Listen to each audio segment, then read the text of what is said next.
বর্তমানে ভারত এবং পাকিস্তানের মধ্যে যে সংঘাত সৃষ্টি হয়েছে, আমরা দেখতে পাচ্ছি যে সোশ্যাল মিডিয়ার যুগে কিন্তু খবরের চ্যানেলের থেকে সোশ্যাল মিডিয়ার ওপর মানুষ বেশি ভরসা করেন। সুতরাং যেটা দেখা যাচ্ছে যে কোনো রকম সিওরিটি ছাড়াই আমরা কিন্তু নানা রকম ছবি ভিডিও ফেসবুকে শেয়ার করে বলছি যে ভারত সরকার এটা করেছে, পাকিস্তান সরকার ওটা করেছে, সত্যতা কেউ যাচাই করছে না। তার ফলে কি হচ্ছে যে একাংশের মানুষের ক্ষেত্রে কিন্তু ভুল ইনফরমেশন ছড়াচ্ছে। কেন হচ্ছে এরকম ঘটনা?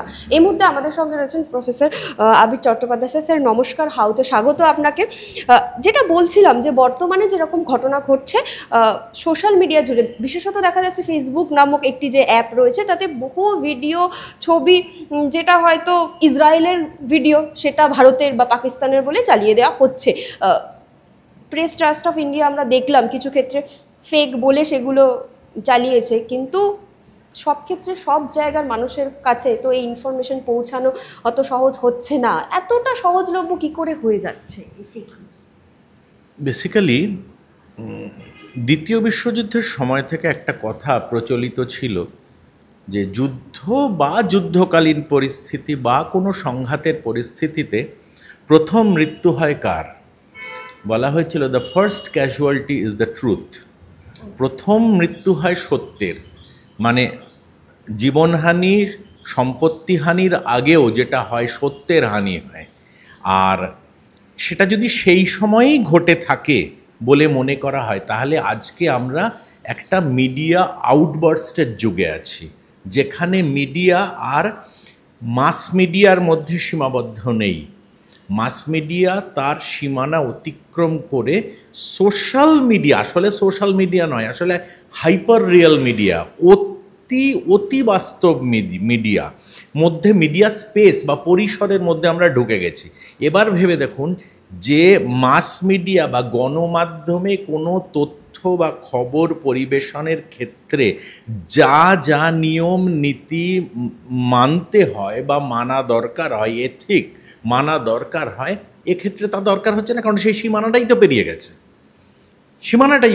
আর এই সীমানার মধ্যে যে ঘটনাটা ঘটছে সেটা হচ্ছে পক্ষপাতিত্বের একটা খেলা চলে, তো যে কে কোন পক্ষে গোছের একটা ভাব হয়, কতটা বেশি পক্ষে, এটা একটা বিরাট সমস্যা হয়ে যায়।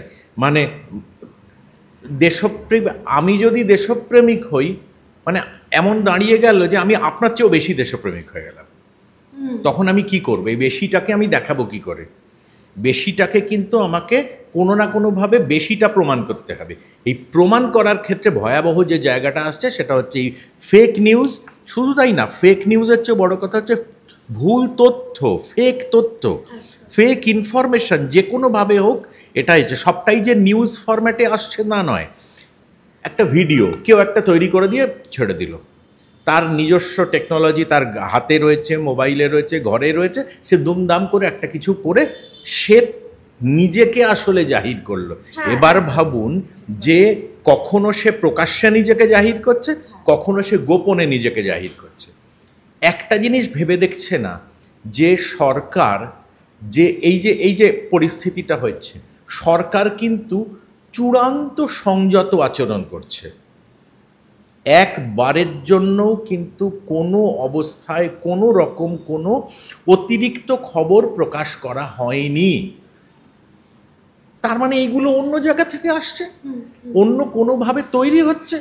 এই তৈরি হওয়াটাই বড় বিপজ্জনক। যার ফলত হচ্ছে কি, দেখুন বিষয়টা হচ্ছে এমনি সাধারণভাবে এত মিডিয়া, মানে তো যত মিডিয়া তত বেশি পরিসর, স্পেস। এই স্পেসকে তো খাওয়াতে হবে, এই স্পেসটাকে তো ভর্তি করতে হবে। ভর্তি করতে গেলে যত ট্র্যাশ ইনফরমেশন, সেই ট্র্যাশ ইনফরমেশনগুলো চলে আসছে। আর ট্র্যাশ ইনফরমেশন যত বেশি আসছে তত বেশি যেটা হচ্ছে ট্র্যাশ ইন্টারপ্রিটেশন হচ্ছে, ইন্টারপ্রিটেশন অফ ট্র্যাশ। মানে একে সেটা জঞ্জালের মতো ইনফরমেশন, সেই জঞ্জালের মতো ইনফরমেশনের যদি আবার ব্যাখ্যা শুরু হয় তাহলে তো সর্বনাশ হলো। একদম। আমরা স্যার বেশিরভাগ ক্ষেত্রেই কিন্তু দেখি যে টুইটারের ক্ষেত্রে এটা কিন্তু হয় না, সেখানে কিন্তু যথেষ্ট সংযত পরিমাণ তথ্য দেওয়া হয়। একমাত্র ফেসবুকের ক্ষেত্রে আমরা এই বিষয়টা দেখি যে যেখান থেকে পাচ্ছে, যেরকমভাবে পাচ্ছে তথ্য দিচ্ছে। আমি বলছি যে যে সংস্থা এই অ্যাপটিকে চালাচ্ছে, তাহলে সে এটাকে তার বিরুদ্ধে যাচ্ছে না কেন? কারণ আমরা দেখি সব ক্ষেত্রেই যে এই অ্যাপের ক্ষেত্রেই রেস্ট্রিকশন রয়েছে। সে যখন দেখছে বারংবার একটা পেজ ভুল তথ্য ছড়াচ্ছে, ভুল ছবি দিচ্ছে, মেটারও তো উচিত যে সেখানে রেস্ট্রিকশন করা। সেই রকম কোনো রেস্ট্রিকশন কিন্তু তারা নিচ্ছে না দেখছি। এটা হয়তো টেকনিক্যালি বলা শক্ত, কারণ রেস্ট্রিকশন পলিসি তাদেরও আছে, কিন্তু দেখা যাচ্ছে কোনো কোনো ক্ষেত্রে তারা সেগুলো আমরা দেখতে পাচ্ছি না অ্যাপ্লিকেশনটা। সেই রেস্ট্রিকশানের অ্যাপ্লিকেশনটা, প্রয়োগটা আমরা সব ক্ষেত্রে দেখতে পাচ্ছি না। এই যে কোন ক্ষেত্রে দেখতে পাচ্ছি না আর কোন ক্ষেত্রে দেখতে পাচ্ছি, রাজনীতিটা এইখানে। এটা একমাত্র তারাই বলতে পারবে যে কেন কিছু ক্ষেত্রে তথ্য, এখন যেমন তথ্যের মানে বন্যা বইছে, এই বন্যাটাকে ঠেকানোর, অন্য সময় তো যখন বন্যা হয় না, যখন অল্প জল বেরোয়, অল্প তথ্য আসে, তখন তো বিরাট নিষেধাজ্ঞা, এটা করতে পারবে না, ওটা করতে পারবে না। এর অ্যাকাউন্টে শুনি, আমি বিভিন্ন সময় শুনি যে আমাকে নোটিশ পাঠানো হয়েছে, একেও নোটিশ পাঠানো হয়েছে, এত কিছু হচ্ছে। হঠাৎ এই মুহূর্তে হলো না। মুশকিলটা এইখানেই, গণমাধ্যম যতটা তার দায়বদ্ধতা থাকে মাস মিডিয়ার, পরিসর মাধ্যমের সেই দায়বদ্ধতা নেই। কেন গণমাধ্যমের দায়বদ্ধতা আছে? কারণ গণমাধ্যম নিজে গণতন্ত্রের অংশ, পরিসর মাধ্যম গণতন্ত্রের অংশ নয়, এটা বুঝতে হবে। যার ফলে তো হচ্ছে কি, এখানে আমি, ওই স্যার, কি আপনি, আমরা কিন্তু বেসিক্যালি এখানে গ্রাহক, সাবস্ক্রাইবার। আমাদের একটা অ্যাকাউন্ট আছে গণমাধ্যমে, কিন্তু আমাদের কোনো অ্যাকাউন্ট নেই। তার মানে কি হয়, গণমাধ্যমে আমরা দেখি বা শুনি বা পড়ি, অর্থাৎ সেই কারণে গণমাধ্যমের একটা দায়বদ্ধতা থাকে। আর এখানে যা হচ্ছে, সংস্থা বলে দেবে, ভাই আমি তো জানি না, আপনি করছেন তো, তো আপনার অ্যাকাউন্ট, আপনি করছেন, আপনার অ্যাকাউন্ট, কে ফেক অ্যাকাউন্ট করেছে আমি কোথা থেকে বুঝবো? বিষয়টা সে দায় এড়িয়ে যাচ্ছে। এই দায় এড়িয়ে যাওয়াটা বড় মুশকিলের, কারণ এই দায় এড়িয়ে যাওয়ার কোনো সংস্থাগত, ইনস্টিটিউশনাল মানে কোনো রেস্ট্রিকশন বা কোনো পলিসি আছে কি না, আমরা সাধারণ নাগরিক কী করে বুঝবো? গণমাধ্যমের ক্ষেত্রে কিন্তু আমরা বুঝবো। গণমাধ্যমের ক্ষেত্রে দেখবেন আমরা মাঝে মাঝে কখনো চেঁচামেচিও করি যে অমুক গণমাধ্যম, অমুক নিউজ পেপার এইটা বেরোলো, ভুল বের করেছে, অমুক বের করেছে, তমুক, মানে ভুল ব্যাখ্যা হোক, এ হোক, আমরা অনেক কিছু বলি। কিন্তু এক্ষেত্রে আমরা বলতে পারি না, কারণ পরিসর মাধ্যম হচ্ছে এমন একটি হাইপার রিয়াল মিডিয়াম, যে হাইপার রিয়ালিটিটা সোশ্যাল রিয়ালিটির উপরে অবস্থান করে। ফলত আপনি সোশ্যাল রিয়ালিটি থেকে দেখবেন, আপনি রেস্তোরাঁয় খেতে যাচ্ছেন, ঠিক, খেতে গিয়ে আপনার প্রথম মনে হলো খাবারের ছবিগুলো আগে পোস্ট করি। অতিরিক্তটা আপনিই তৈরি করলেন।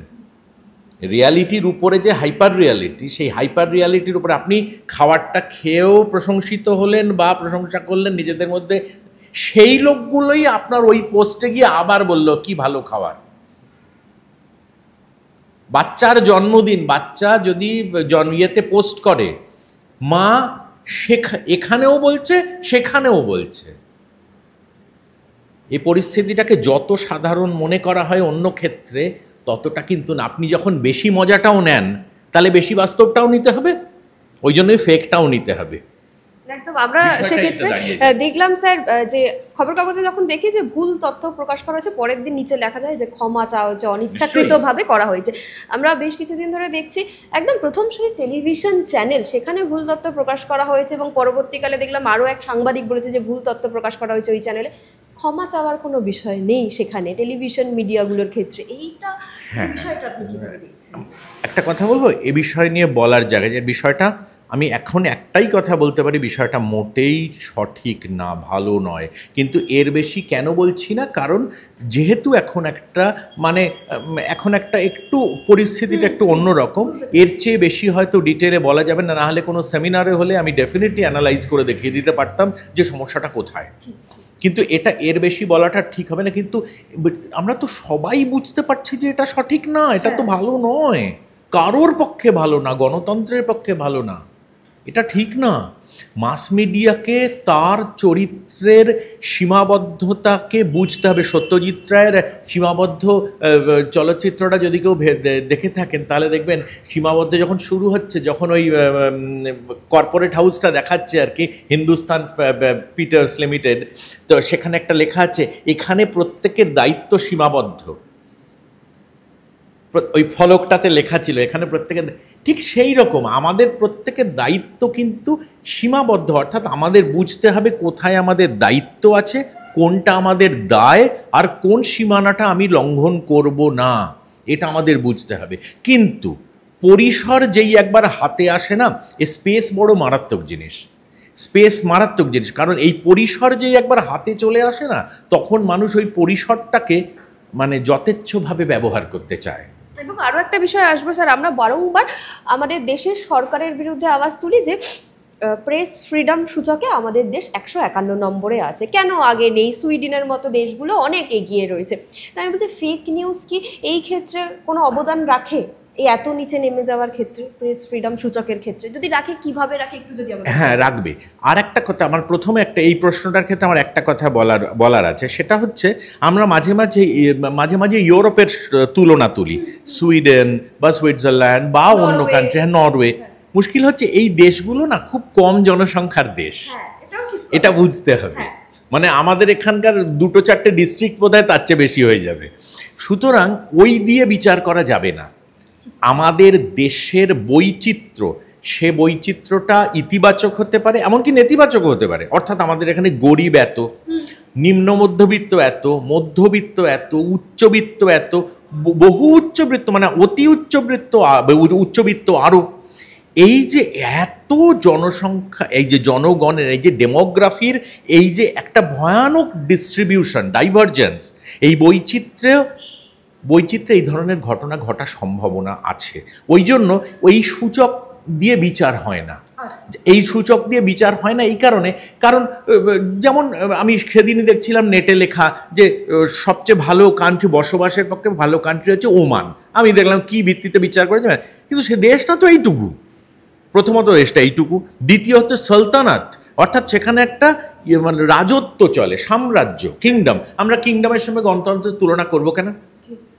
গণতন্ত্রে দেখো, গণতন্ত্রে বড় ভালো জিনিসও হয়, আবার বহু খারাপ জিনিসও হতে পারে, কিন্তু গণতন্ত্রে না আমাদের সেই পরিসরটা আছে সেদিক থেকে মুখ ফেরানোর। মুশকিলটা হচ্ছে আমরা সেই মুখ ফেরাচ্ছি কি না। কিন্তু অনেকেই দেখা যাচ্ছে মুখ ফিরিয়ে নিচ্ছে না, উল্টে গিলছে সেটা। এ তো তার দায়িত্ব, এটা তো গণতন্ত্রের দায়িত্ব না। গণতন্ত্র একটা ফ্রি অ্যাটমসফিয়ার রেখেছে বলেই তো আমরা এত কথা বলতে পারছি। তাহলে তারও তো একটা স্বাধীনভাবে বলবার জায়গা ছিল, কিন্তু সে কাজটা সে করলো না।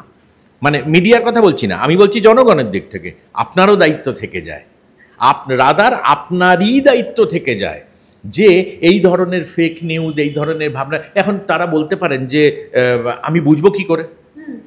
প্রশ্নটা হচ্ছে নিউজ পেপারের ক্ষেত্রে, মাস মিডিয়ার ক্ষেত্রে হলে বোঝা মাঝে মাঝে শক্ত হয়ে যায়, কিন্তু পরিসর মাধ্যমের ক্ষেত্রে এটা বোঝা খুব সহজ, খুব সহজ। আমরা সবাই জানি যে আমাদের কিছু এক্সপার্টিস ডেভেলপ করে গেছে যে কোনটা ফেক ইনফরমেশন আমরা বুঝে যাই, কোনটা বাজে ট্র্যাশ রিল সেগুলো আমরা বুঝে যাই, মিম বুঝে যাই।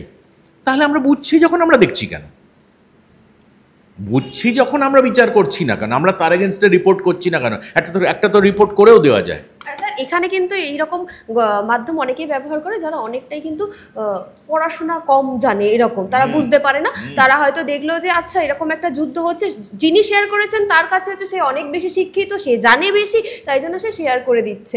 এই বিষয়টা, এই যে বর্তমানে যে সংঘাতের পরিস্থিতি চলছে, তাহলে কি মানে উল্টো দিকে একটা কিছু যেতে পারে এই পরিস্থিতিতে, এই রকম শেয়ার করতে করতে বিষয়টা? অলরেডি আমাদের বিদেশ মন্ত্রক একটা সতর্কবার্তা আমাদের দিয়েছে যে কেউ আপনারা যে কোনো ধরনের রিল, মিম এ সমস্ত ছড়াবেন না, শেয়ার করবেন না, কারণ সাইবার অ্যাটাক হতে পারে। তাহলে তারা তো দিচ্ছেন, সতর্ক করছেন আমাদের সতর্ক হতে অসুবিধাটা কোথায়? আসলে আমাদের সতর্ক হওয়ার চেয়েও না আমাদের লোভ বেড়ে গেছে।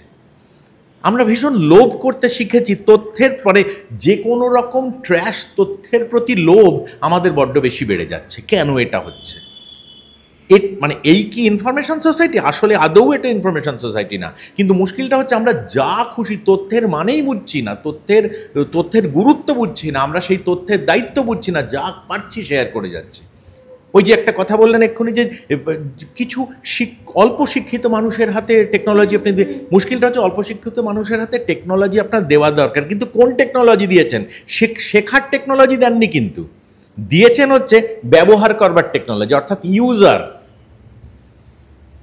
লার্নার হলে একরকম হয়, কিন্তু ইউজার বড় ভয়ঙ্কর জিনিস। ইউজার তো কিছু শেখে না, সে তো শুধুই ইউজ করবে, অর্থাৎ কনজিউমার হয়ে যাচ্ছে। এই যে কনজাম্পশন অফ ইনফরমেশন, এই কনজাম্পশন অফ ইনফরমেশন হিউজলি বাড়ার ফলে এই জিনিসগুলো হচ্ছে, এত ফেক ইনফরমেশন হচ্ছে। না হলে কিন্তু এই জিনিস হয় না, হওয়ার কথাও না।